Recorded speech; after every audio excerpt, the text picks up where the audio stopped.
কোনো দুর্ঘটনার জন্যই কেউ কখনো প্রস্তুত থাকে না, কিন্তু দুর্ঘটনা আসলে সেটা যে কেউ মোকাবেলা করতে পারে না এমনটাও কিন্তু নয়। যে যার জায়গা থেকে যতটুকু পারে যেভাবে পারে সে তার দুর্ঘটনাটা এড়িয়ে যায় বা সমাধান করার চেষ্টা করে। হ্যালো এভরিওয়ান, শুরু করছি একটা নতুন ভিডিও। আশা করি ভিডিওটি সবার অনেক বেশি ভালো লাগবে।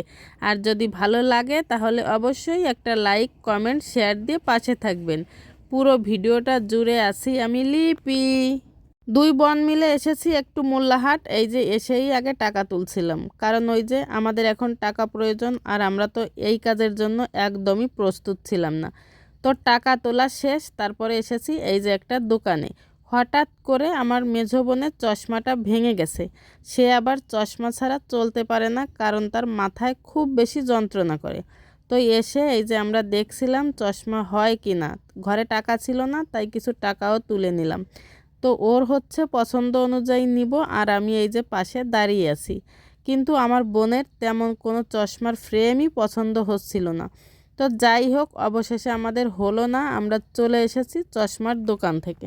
এই যে একটা দুর্ঘটনা হলো, এটার জন্য কি আমরা কেউ প্রস্তুত ছিলাম?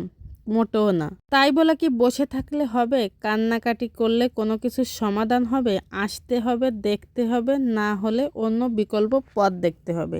আমি কিন্তু কোনো বিপদকেই ভয় পাই না, কারণ বিপদ যে দেয় বিপদ সেই রক্ষা করে। সৃষ্টিকর্তা দিয়েছে, আবার সৃষ্টিকর্তাই এই বিপদ থেকে আমাদের রক্ষা করবে। তো চশমার ফ্রেম তো হলো না, আর এই যে আমি এসেছি আমার মুরগিগুলোর জন্য কিছু ঔষধ নিতে।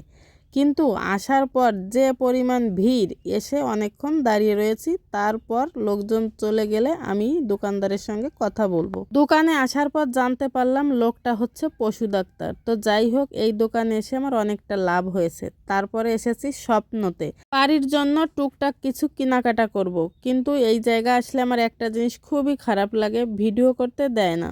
অবশ্যই এর আগেও 2 দিন গিয়েছি, তখন ভিডিও করতে দিয়েছে, কিন্তু পরে একদিন গিয়েছিলাম, সেদিন হচ্ছে আমাদের কোনো ভিডিওই করতে দেয়নি। তো যাই হোক, না দেওয়াটা তাদের ব্যাপার, আর দিলে তো আমাদের জন্য একটু ভালো হয়, যেহেতু আমরা ব্লগার, শেষ ক্ষেত্রে আমাদের একটু উপকারী হয়।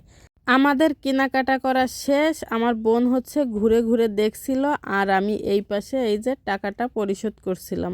বাজারে আসলে মনে হয় যে কোনো কিছুই কেনার নেই, কিন্তু আসার পর যা দেখি সব কিছুই কিনে নিতে ইচ্ছা করে। আর এই যে আমার ছেলেটার জন্য কিছু কুল কিনে নিচ্ছিলাম।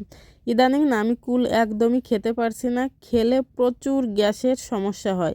আপনাদের কার কার এই সমস্যাটা হচ্ছে আমাকে অবশ্যই একটু কমেন্ট করে বলবেন।